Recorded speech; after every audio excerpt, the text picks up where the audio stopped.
Thank you for having me. I really appreciate it. Hi guys, how everyone's doing? How's everyone doing? Good. So, thank you for having me. I really appreciate it. I can just feel that the set's gonna be great tonight. I can feel it in my bones. I really expected to be here doing stand-up comedy. I was actually studying to be a doctor at school, and it's kind of a funny story how I came to be a comedian. You would hope it'd be funny. You're at a comedy show, after all. But before we get started, I feel like a lot of comedians have stories about how people are constantly telling them they're really funny, they're super disruptive in class, they really like attention. That's how they chose to do stand-up comedy, because they want to perform all the time. That's actually a complete opposite with me. I don't even really think I'm the funniest person in my family, and I'm always super quiet in class. I don't like to disrupt or have attention on me. But for some reason, I chose to do stand-up comedy, and so I'm going to tell you that story. I was just finishing doing lab work at 7 in the morning. I was experimenting on mice. It's my first semester at college. It's a Sunday morning. I had to get up at 7 a.m. to weigh these mice. And I'm, sitting there weighing the mice is what I had to do. I'm wondering how ethical it is to be stressing these mice out and then dissecting their brains. And, it's 7 in the morning again. I feel like that's just really important. 7 in the morning, we having these existential thoughts. And I'm like, I'm not really enjoying this. And, it's 3 hours later. 3 hours later. I get to go back to the dining hall and I eat. And I'm thinking, is this really worth it? And I sit down and watch a comedian on YouTube and I think, this is what I want to do. You might think that's a little extreme and rash, and yes, I agree with you. Everyone that I tell the story to thinks it's a terrible idea to go from medical school to being a stand-up comedian. I told my roommate, she said, oh, well, now instead of being, in debt forever for medical school, you're just going to be in debt forever and jobless. And I said, okay. I had to pretend that wasn't funny, and, I had to pretend I didn't memorize that for this routine, and to use that for a later time. But I had to research. I had to, this is my new career, and I didn't really know much about it or how to get started, so I looked up how to be a stand-up comedian, which was a little concerning, considering that I had just chosen this to be my new job, and I didn't know how to do anything. I had to Google search it, and on a website called howtobefunny.com, a few steps came up. The first step was be funny, and I thought, okay, well, I feel like that's a little obvious, but whatever. The second step was get your own material. And, I also thought, okay, what the heck kind of website this is? This is what I get for being on a website called howtobefunny.com. But I also wondered how much material I could steal from other people before anybody really noticed. And that was a real thought that went through my head. I'm getting a little annoyed at this website. At this point, it comes up and it says, do a gig. I said, okay, that's actually good advice. I can do that. And I search up, new newcomers nights for people who haven't started yet. And I found a club that's, it's pretty close. And it's in a week. And I thought, how hard would it be to write new material for a 20-minute set in a week? And it was a little bit more difficult to do than I thought. And then this time I had to break the news to my parents that I was changing my major to stand-up comedy.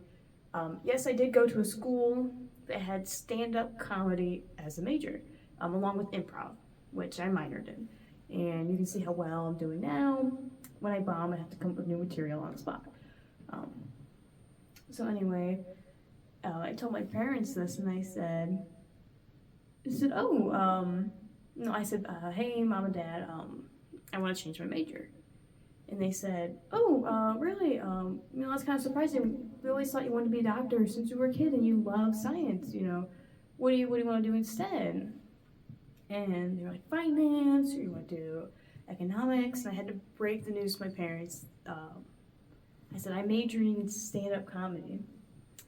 And they looked at me and they said, oh, so that's, they said, I don't think I heard you. I thought you said stand-up comedy. And I said, yeah, that's right. And they said, oh, you don't even like speaking in front of people. You can barely hold a conversation without getting nervous or looking away. I said, okay, and they said, I said, okay, fair point, okay. And they said, you're also stinky, you have bad taste in fashion, and sometimes you kind of stink. Did I mention that already? And I said, okay, I feel like, I'm not really sure what some of those have to do with me standing on stage. And they didn't really appreciate some of that. But, I'm considering your thoughts. As you can see, I consider one of them. That's why I'm dressed like this tonight. I have a new deodorant. Thank you. Thank you. Get on with it.